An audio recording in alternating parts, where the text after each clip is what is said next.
Hello everyone, Assalamualaikum warahmatullahi wabarakatuh. How are you today? I hope you all in a good condition. Baik anak-anak, apa kabarnya hari ini? Ibu berharap kalian dalam keadaan baik-baik saja.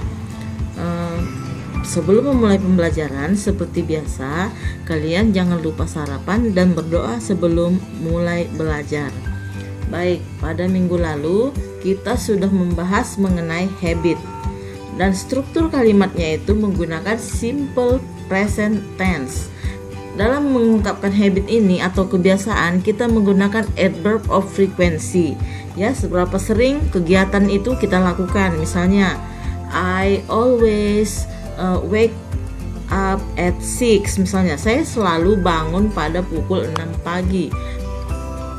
Kemudian, I usually jog every 3 times a week. Saya selalu jogging 3 kali seminggu. Dan dari adverb of frequency itu kita tahu seberapa sering orang tersebut melakukan kebiasaan tersebut. Baik, pada minggu ini kita lanjut ke halaman selanjutnya, pembahasan selanjutnya. Kalau pada 2 minggu sebelumnya kita membahas tentang fungsi manusia, yaitu melalui profesi. Apa fungsi profesi tersebut? Kemudian pada minggu kedua untuk bab ini kita membahas tentang habit atau aksi. Ya, sekarang pada pertemuan ketiga untuk chapter 6 kita membahas tentang animal. Nah, di sini hewan ini aksinya apa? Apa yang dia bisa lakukan? Misalnya contohnya ini di sini ada percakapan. Mari kita lihat dulu. We will play the roles of the speakers. Kita akan bermain peran sebagai penutur.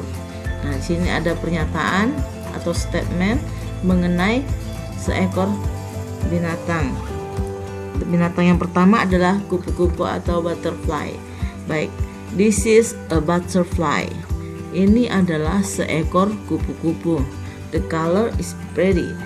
Warnanya cantik atau indah ya. It flies. Dia terbang. Berarti yang bisa dilakukan kupu-kupu ini adalah terbang. Mari kita analisis kalimatnya di sini yang menyatakan aksi ya. Yang menyatakan aksi di sini, kalau the color is pretty itu kalimat seperti pada menyatakan kata sifat ya, menggunakan to be sesuai dengan subjeknya. Karena subjeknya tunggal maka to be-nya is, kemudian diikuti kata sifat pretty. Nah, di sini yang menyatakan aksi itu it flies. Dia terbang. Berarti yang bisa dilakukan kupu-kupu ini adalah terbang. Karena kan pokok bahasan kita adalah mengenai aksi atau fungsi orang, hewan atau benda. Berarti di sini aksi ya. Di sini it flies. Kita tulis. Maaf. Action.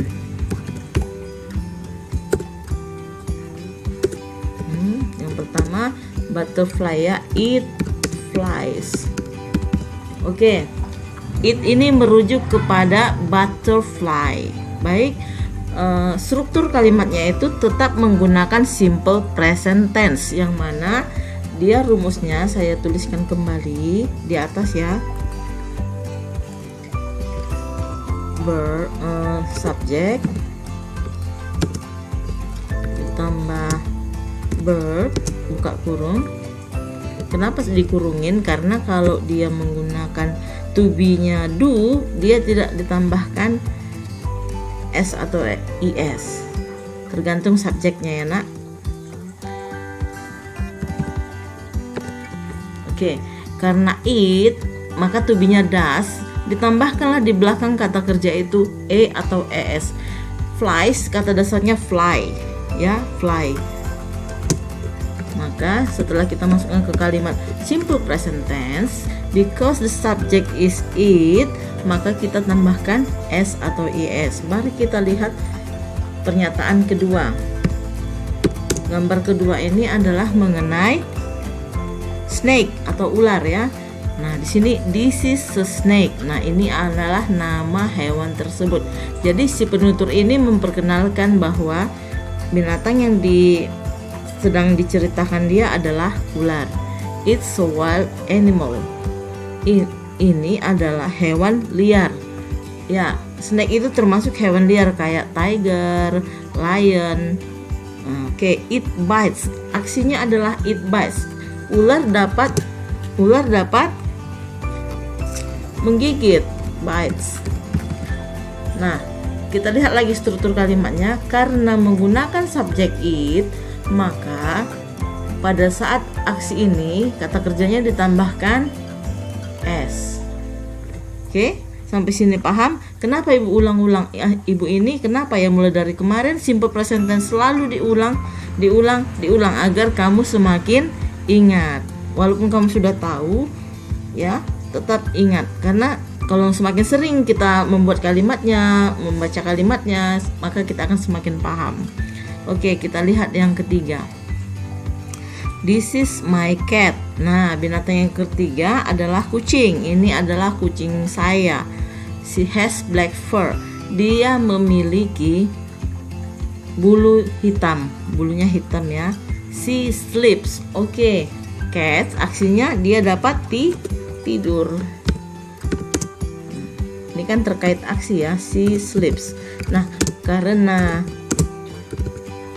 subjeknya adalah she, maka kata kerjanya juga ditambah s. Baik. Di sini kenapa menggunakan kata she?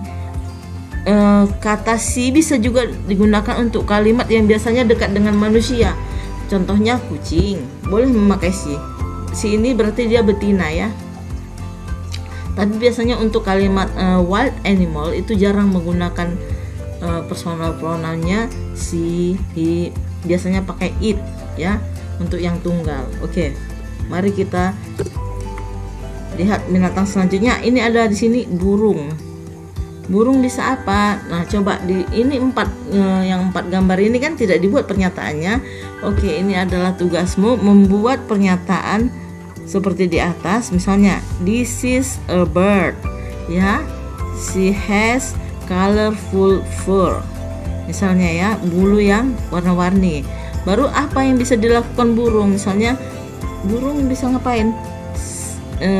It flies. Ya, burung bisa terbang kan? Oke, buatlah seperti itu. Nah, di sini ada burung, ada bird, ada dog, ada turtle, ada horse. Sekarang coba kita utak-atik kalimat berikut ini. Kita ganti subjeknya ya. Misalnya yang nomor 1, it flies, kita ganti menjadi subjeknya they. Nah, kalau subjeknya they, kata kerjanya flies atau fly. Oke, kalau kamu menjawabnya flies berarti salah. Jika kamu menjawab fly, maka benar. Berarti dia di sini they berubah, dia to be-nya menjadi do, maka di sini kata kerjanya kembali ke bentuk pertama tanpa penambahan s atau es. Coba yang kedua.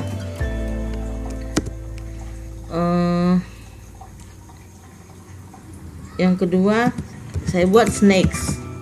Snakes ada s-nya, berarti ularnya lebih dari satu ya. Snakes, dia menggunakan kata bite atau bites. Ya, dia menggunakan kata bite karena subjeknya itu sudah plural, kata kerjanya kembali ke bentuk pertama. Sampai di sini paham ya, Nak? Baik. Kita lanjutkan. Mari kita lihat halaman selanjutnya. Nah, di sini kan di sini ada halaman 142. Di sini we will work in groups. Kita akan bekerja dalam kelompok seperti biasa. Karena kalian masih daring, maka kerjakan sendiri-sendiri. We will write the activities of the animals in the first column. Kita akan menuliskan aktivitas atau kegiatan-kegiatan hewan-hewan yang ada di kolom pertama. Ini kolom pertama ini anak. Ini animalsnya kolom pertama. Baik. Yang ini activity-nya. Di sini ada dibuat contohnya birds, fly, snakes bisa apa? Boleh dia activity-nya lebih dari satu. Misalnya kayak burung kan bisa bernyanyi. Bisa juga kan bisa terbang, bisa bernyanyi, fly, sing. Baru snakes bisa merayap, bisa menggigit, dogs bisa apa? Dogs bisa berlari, berjalan, kemudian bisa juga menggonggong. Ya, silahkan kamu buat aktivitinya di sini ya. Oke, untuk halaman 142. Oke, ini terkait action of animal, aksi yang bisa dilakukan oleh hewan. Nah, sekarang kita lanjut ke halaman 143. Baik, di sini seperti biasa, we will play the roles of the speakers. Di sini ada gambar seorang anak yang sedang duduk di atas kursi. Berarti ini terkait fungsi dari benda. Oke, ini terkait fungsi dari suatu benda. Mari kita baca pernyataannya ya. It's very comfortable. I sit on it. Ini sangat nyaman. Saya duduk di atasnya. Oke, kira-kira benda yang bisa diduduki apa? Nyaman. Ya, ini sofa ya nak. A sofa, a chair, maybe ya, kursi ya. Kemudian yang kedua, berarti kita di sini disuruh menebak sesuai dengan fungsinya. Nah, mari kita lihat lagi. It's an interesting book. I read it every day. Berarti ini adalah buku yang menarik. Saya membacanya setiap hari.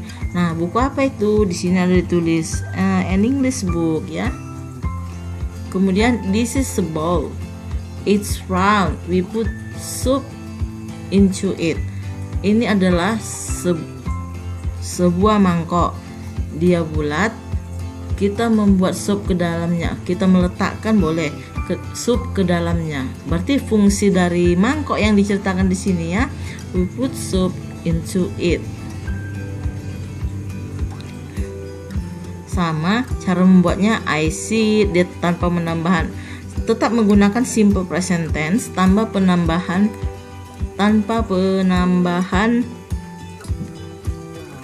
Kalau I tidak ada penambahan ini ya. S, mari kita buat dulu bentar ya. Di sini function of things. Tuh. Yang pertama function dari kursi, yang kedua fungsi dari buku,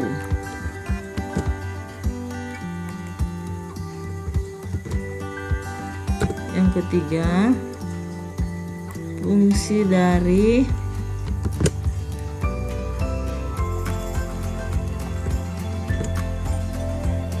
mangkok. Jadi ini fungsi dari suatu benda. Oke, tetap menggunakan simple present tense. Di sini kita lihat subjeknya, I sit on it. I sit karena subjeknya I, tidak ada penambahan s setelah kata kerja. I read, tidak ada juga karena dia subjeknya I. We put, coba kita ganti subjek yang nomor 1, ya kan? She misalnya, dia berubah menjadi she sits. She sits, he sits. Begitu ya nak. Sampai sini paham ya? Oke, karena sudah sering kita ulang-ulang, mungkin kalian sudah mulai memahaminya dengan mudah ya. Oke, sekarang seperti biasa di sini, we will work in groups.